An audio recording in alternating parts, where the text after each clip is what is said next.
The middle-class son of an organic farmer who converted to Islam and left the home counties for Syria 5 years ago, aged 18. Then Jack Letts rang home asking for money. Try and send it tomorrow morning, okay? As soon as you have the terms. Today, Sally Lane and John Letts, who's next to her here, were convicted of funding terrorism by sending £223 to their son in Syria.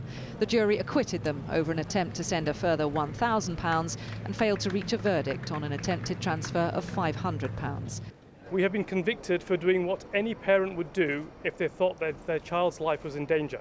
We believe that we have been let down badly by the police and the government. We tried to do the right thing.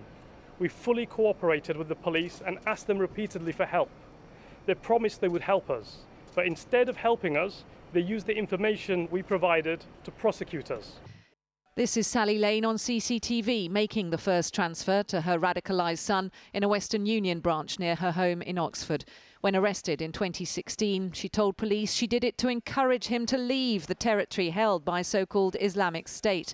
And in this police interview, Mr. Letts said he was disturbed by the possibility they had inadvertently funded terrorism. You know, the thought that any money of mine, after what I've kind of campaigned for and believed in my life, a penny would go to a terrorist group would be horrendous to me.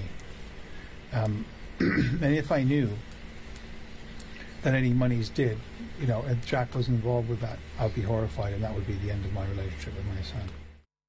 Jack Letts has always insisted he is not involved in terrorism, but the prosecution argued his parents must have had their suspicions, especially after seeing his Facebook comment about a former school friend who'd joined the British Army.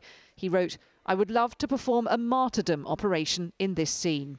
You can't imagine the anguish that they must have been going through. But the message out of all of this is it doesn't really matter what the circumstances are. It's still not okay to break the law. That doesn't take anything away from how, the empathy that we feel from parents who are in this situation. Captured by Kurdish forces, Jack Letts has spent the last 2 years in jail, where he was interviewed by ITV News in February. I miss my mum. Even I can just see my mum. I'd like just a phone call. I don't know if Britain can do that for me here, but I'd like just a phone call to my mum. I don't think that's going to happen yet. The decision by Jack Letts to travel to Syria has resulted in his imprisonment.